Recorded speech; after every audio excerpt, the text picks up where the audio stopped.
Xi Jinping के पिता उप प्रधानमंत्री रहते हैं, उनके पिता को जेल में भी डाल दिया जाता है।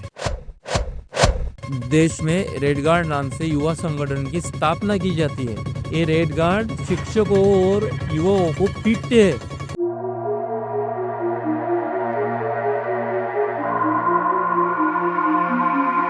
करोड़ों लोगों को गांव में भेजा जाता है। कोविड से पहले ही 2018 में अमेरिका ने बताया था, वुहान इंस्टीट्यूट जो लैब थी उसमें अपर्याप्त सुरक्षा है। उन्होंने चीन को चेतावनी भी दी थी। एंड्रू हब ने बोला था कि कोरोना वायरस लापरवाही से लीक हुआ है। सबसे ज्यादा कार्बन डाइऑक्साइड यही देश प्रोड्यूस करता है।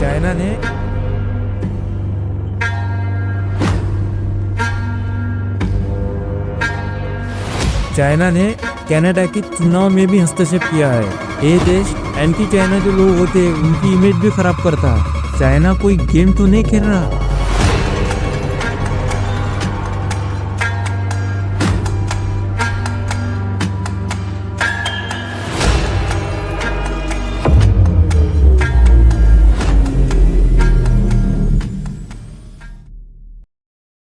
तो कहानी चालू होती है 1953 से। 1953 में शी जिनपिंग का जन्म होता। पिता शी जोंगसुन क्रांतिकारी और कम्युनिस्ट पार्टी के संस्थापकों में से एक होते। शी जोंगसुन जो होते हैं ना, वो चीन के उप प्रधानमंत्री रहते हैं। अभी ये जो शी जिनपिंग की जो पारिवारिक पृष्ठभूमि इतनी शानदार होती है कि इनको राजकुमार की तरह हमेशा माना जाता। अब साल आता है 1962। इसी साल में इनकी परिवार की स्थिति में एक नाट्य मोड़ आ जाता। शी जिनपिंग के जो पिता रहते हैं शी जोंगसुन, उनको जेल में डाल दिया जाता है। देखिए, होता यह है कि माओ से तुंग जो होते हैं इनको अपने पार्टी के नेताओं पर गहरा संदेह रहता है, खासकर वो नेता जो उनके प्रतिद्वंदी होते हैं। माओ ऐसे नेताओं को जेल में डालने के आदेश दे देते। इसके बाद 1966 में चीन में सांस्कृतिक क्रांति आ जाती है। इसी के दौरान लाखों लोगों को चीनी संस्कृति का दुश्मन करार किया जाता है, जिससे देश भर में हिंसक घटनाएं होती है। अब ये सांस्कृतिक क्रांति क्या है? देखिए, मुझे थोड़ा समय दीजिए, मैं आपको आसान भाषा में सब समझा दूंगा। होता यह है कि 1966 में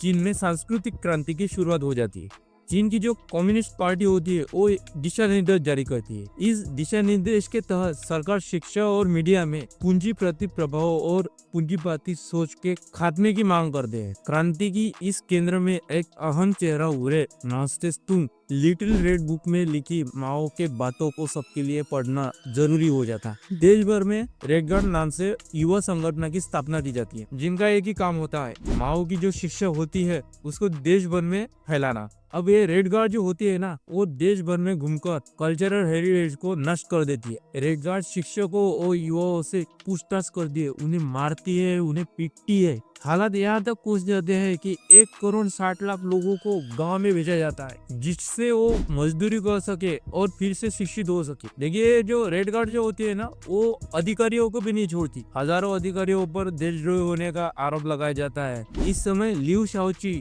चीन के राष्ट्रपति होते, उनको भी पार्टी से निकाल दिया जाता है और इसके कुछ दिन बाद उनकी अकेलेपन से मृत्यु हो जाती है। माओ के जो उत्तराधिकारी होते हैं मार्शल लिन ब्याओ, वो देश छोड़कर भाग जाते हैं, मगर उनकी भी विमान दुर्घटना में मृत्यु हो जाती है। माओ की जो पत्नी होती है जांग चिंग, उनके जो नजदीकी लोग होते हैं वो एक नई संगठन बनाते हैं जिसका नाम गैंग ऑफ फोर रहता है। गैंग ऑफ फोर जो होती है वो पार्टी की जो लेफ्टिस्ट लोग होते हैं उन पर अत्याचार करती है। 1976 में माओ की मौत हो जाती है। इसके बाद ये जो गैंग ऑफ फोर होते हैं वो गिरफ्तार हो जाते हैं। इसी के साथ इनकी जो देश पर कब्जे की योजना हो जाती है उन्हें रोक दिया जाता है। सांस्कृतिक क्रांति का अंत हो जाता है। देखिए, कोरोना को जाते 2 साल से ज्यादा का समय हो चुका है, पर आज तक ये नहीं पता चला कि कोरोना आया कहाँ से था। क्या ये चीन ने जानबूझकर तो नहीं फैलाया था? देखिए, जो कोरोना वायरस है वो चीन के वुहान शहर में जानवरों की मंडी से फैला।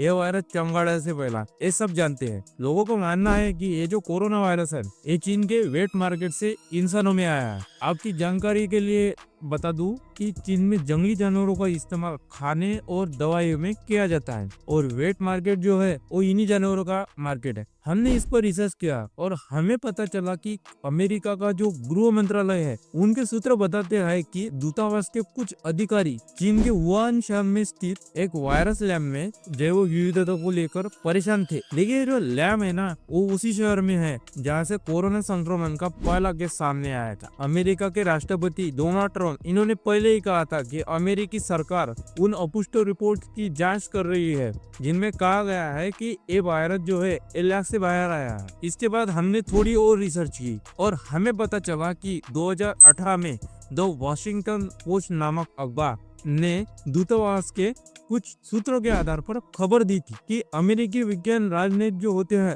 वो कई बार चीनी शोध सुविधा के दौरे के लिए जाते हैं। यह अधिकारी लैब में अपर्याप्त सुरक्षा के बारे में अमेरिका को 2 बार चेतावनी भी देते हैं। द वॉशिंगटन पोस्ट नामक अखबार में छपे इस कॉलम के मुताबिक दौरे पर गए अधिकारियों ने वुहान इंस्टीट्यूट ऑफ वायरोलॉजी में सुरक्षा और कुछ कमियों को लेकर चिंता जाहिर भी की थी। उन्होंने इसके लिए मदद की मांग भी की थी। देखिए, प्रयोगशाला में वायरस और बैक्टीरिया के बारे में शोध और प्रयोग किए जाते हैं। वहाँ BSL स्टैंडर्ड सिस्टम का पालन किया जाता है। अब ये BSL क्या है? देखिए, मुझे थोड़ा समय दीजिए, मैं आपको पूरा का पूरा BSL स्टैंडर्ड समझा दूंगा। BSL स्टैंडर्ड ये इंश्योर करता है प्रयोगशाला में किस तरह के बायोसेफ्टी लेवल का पालन किया जा रहा है। इसके 4 स्तर होते हैं जो लैब में अध्ययन किए जाने वाले जैविक एजेंट्स के प्रकार और उन्हें अलग करने के लिए अपनाई जा रही सावधानियों पर निर्भर करता है। देखिए, बायोसेफ्टी लेवल 1 सबसे निम्न है और इसका इस्तेमाल जैविक एजेंट्स के अध्ययन के लिए जानी मानी प्रयोगशालाओं द्वारा किया जाता है। यह मानव के लिए कोई खतरा पैदा नहीं करता। जैसे जैसे लेवल बढ़ता है सावधानियां भी उतनी ही बढ़ती जाती। देखिए, अगर आप बायोसेफ्टी लेवल 4 पर है तो सबसे अधिक सावधानी की जरूरत होती है। यह सबसे हाई लेवल होता है। हालांकि यह उन प्रयोगशालाओं के लिए आरक्षित है जहां पर सबसे खतरनाक वायरस पर काम किया जाता है, जिनकी वैक्सीन और उपचार मौजूद है, जैसे इबोला, मार्बर्ग वायरस और चेचक के लिए अमेरिका और रूस में स्थित सिर्फ 2 प्रयोगशालाएं हैं। BSL स्टैंडर्ड का पूरी दुनिया में पालन किया जाता है, लेकिन कुछ कॉस्मेटिक विविधताओं के साथ। अमेरिकी वैज्ञानिक एंड्रू हक की किताब द ट्रूथ अबाउट वुहान में बताया गया है कि ये जो वायरस है ना, ये लैब में बनाया गया है और लापरवाही से लीक हुआ है। इसका मतलब ये भी हो सकता है कि ये जो वायरस है ये बायो वेपन होगा। हालांकि इस पर हम स्पष्ट रूप से पुष्टि नहीं कर सकते। देखिए, चाइना जो है ये कोरोना से तो उबर गया, पर क्या होगा अगर चाइना दुनिया की सबसे बड़ी महाशक्ति बन जाए? पिछले कुछ साल में चाइना मैन्युफैक्चरिंग, इलेक्ट्रॉनिक्स जैसे हर तरह के इंडस्ट्री में आगे बढ़ रहा है। अगर चाइना महाशक्ति बन जाए तो इसके कई तरह के प्रभाव पूरी दुनिया पर पड़ सकते हैं। चीन की आर्थिक शक्ति बढ़ने से इसका विश्व अर्थव्यवस्था में महत्व बढ़ सकता है। चीन दुनिया की 5वीं सबसे बड़ी अर्थव्यवस्था है और विश्व औद्योगिक उत्पादन में इसका योगदान लगभग 5वां हिस्सा है। चीन की आर्थिक शक्ति बढ़ने से चीन में स्थित विदेशी कंपनियों को फायदा मिल सकता है। चीन में सस्ते श्रम और बड़ा उपभोक्ता बाजार है। चीन की आर्थिक शक्ति बढ़ने से अमेरिका को चुनौती मिल सकती है। चीन की अर्थव्यवस्था व्यापार, प्रौद्योगिकी और अनुसंधान और विकास में प्रयासों का आकार अमेरिका से काफी बड़ा है। चीन का सैन्य बजट अमेरिका से कम है, लेकिन फिर भी यह अमेरिका के बराबर है। चीन की आर्थिक शक्ति बढ़ने से चीन की आंतरिक क्षमता भी बढ़ सकती है। चीन की योजना है कि साल 2050 तक वह एक विश्व एयरोस्पेस शक्ति बन जाए। इससे चीन का पर्यावरण पर भी असर बढ़ सकता है। चीन दुनिया में सबसे ज्यादा कार्बन डाइऑक्साइड प्रोड्यूस करता है। चीन में वनों की कटाई, मरुस्थलीकरण, वायु, मिट्टी और जल का प्रदूषण, वेटलैंड का विनाश, बायोडायवर्सिटी की हानि जैसे काफी समस्याएं। इसके पश्चात भी हम भारतवासी चीन पर निर्भर है। नेदरलैंड से मंगवाए जा रहे हैं यह सामान। आप यही से अनुमान लगा सकते हैं। GTRI के रिपोर्ट के मुताबिक 2019 से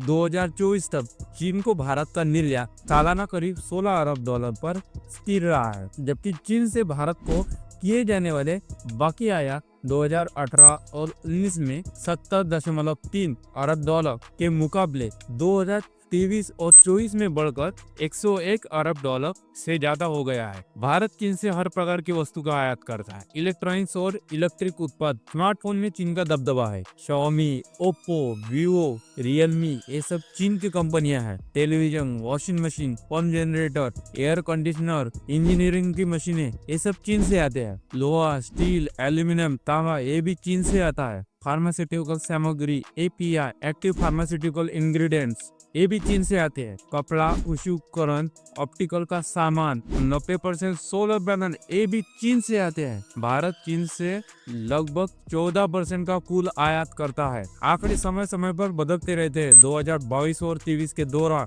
भारत ने चीन से लगभग 95 बिलियन डॉलर का आयात किया था। चीन यही पर नहीं रुकता, चीन हमेशा पाकिस्तान की मदद करता आया है, यह सबको पता है। हमारी रिसर्च में हमने पाया है कि पाकिस्तान का 18 अक्टूबर 2018 के दिन द एक्सप्रेस ट्रिब्यून अखबार में प्रकाशित किया है कि पाकिस्तान चीनी हथियारों का सबसे बड़ा आयातक है। रिपोर्ट में एक अमेरिकी वेबसाइट रेन कॉर्पोरेशन के हवाले से कहा गया है कि साल 2014 के बीच चीन की कुल हथियारों की बिक्री का 42% हिस्सा पाकिस्तान ने खरीदा है। देखिए चीन जो है ना, ये बिना फायदे का कोई भी काम नहीं करता। चीन को पाकिस्तान के साथ संबंध बनाए रखने की जरूरत है। चीन और पाकिस्तान के बीच मजबूत संबंध है। इस संबंधों का मकसद क्षेत्र में भारतीय और अमेरिकी प्रभाव को कम करना है और सोवियत प्रभाव को पीछे हटाना है। पाकिस्तान के बलूचिस्तान प्रांत में सोने और तांबे की खदानें हैं। इन खदानों पर चीन की परियोजनाएं चल रही है। बलूचिस्तान में ग्वादर नाम का एक बंदरगाह भी है। यह बंदरगाह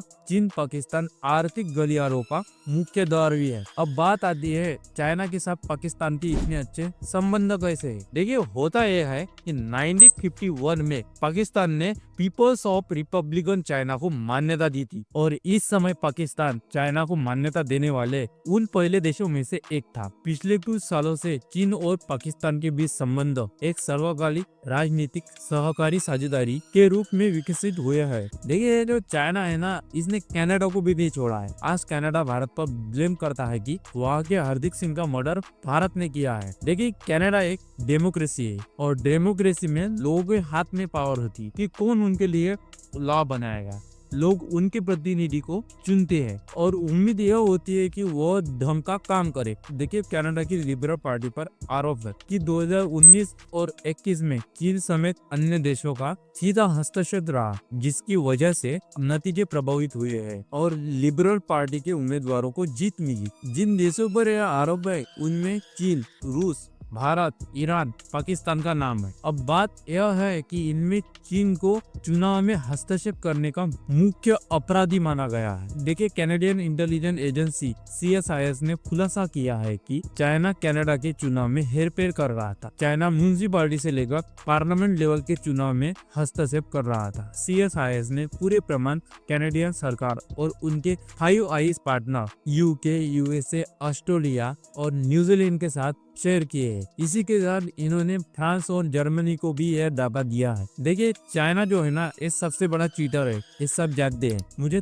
थोड़ा सा समझ लीजिए, चाइना की जो स्ट्रेटेजी होती है वो कैसे काम करती है, वो मैं पूरा का पूरा आपको आसान भाषा में समझाऊंगा। देखिए चाइना जो है ना, वो चीन समर्थक लोगों की पहचान करता है जो चीन के समर्थक में बात करते हो और चीन विरोधी लोगों को जीतने से रोकता। चाइना उस कंट्री के चाइनीज लोगों को इन्फ्लुएंस करता। चाइनीज कम्युनिस्ट पार्टी जो CCP के नाम से जानी जाती, उसने एक मैसेज भेजा था। उनका कहना था कनाडा में जो सेटल हुए चाइनीज लोग हैं उन पर दबाव बनाओ। अगर चाइनीज लोगों ने ऐसा नहीं किया जो CCP चाहती है, तो चाइनीज लोगों की जो चाइना में रहने वाली फैमिली है उनको कष्ट सहना होगा। यानी एक प्रकार का जबरदस्ती ब्लैकमेल चाइना करता है। CSIS का कहना है कि चाइना अपने प्रभाव से उनके पसंदीदा कैंडिडेट्स के अभियान को फंड करता है और यह फंड जो है ये वहाँ के चाइनीज लोगों से लिया जाता है। अगर किसी कैंडिडेट्स ने चाइना के विरोध में बातें की, उस कैंडिडेट के बारे में दुष्प्रचार अभियान भी यह चाइना ही करता। उनके बारे में कंट्रोवर्सी भी चाइना ही फैलाता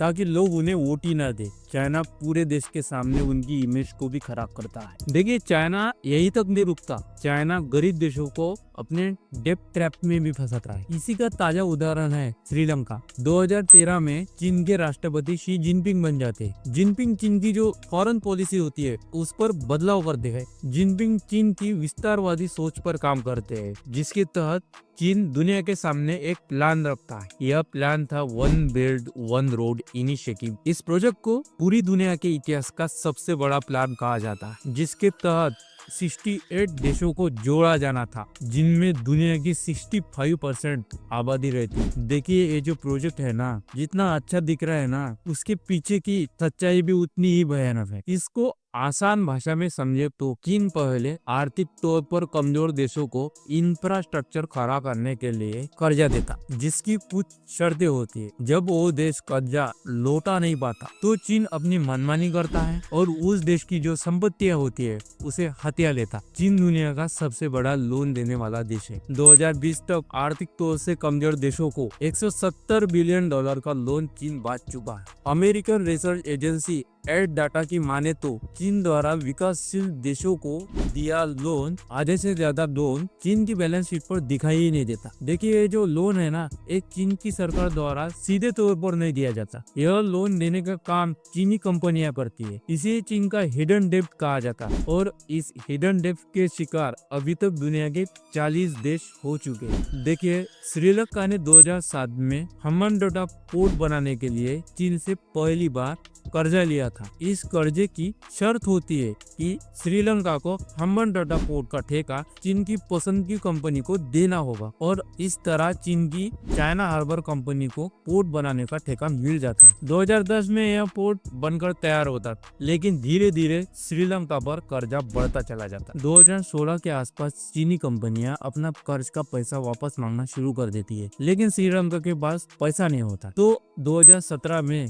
श्रीलंका को $1.2 बिलियन की कर्ज माफी के बदले हम्बनटोटा पोर्ट और उसके आसपास की 15,000 एकड़ जमीन चीन को 99 सालों के लिए लिस्ट पर देनी होती है। लेकिन इससे भी कर्जा कम नहीं होता, क्योंकि कर्जे की जो रकम होती है वो ज्यादा होती है। देखिए जो चीन का कर्ज पर इंटरेस्ट रहना वो सबसे ज्यादा है, तो श्रीलंका पर कर्जा भी बढ़ता चला जाता है। कोरोना की वजह से श्रीलंका का टूरिस्ट कारोबार भी ठप पड़ता है। देखिए चीन की जो नजर है वो इंडियन ओशन के कुछ देशों पर है। इनमें कैमरूस, मेडागास्कर, मालदीव, मॉरिशस और श्रीलंका यह आते हैं। मिलते हैं अगली वीडियो।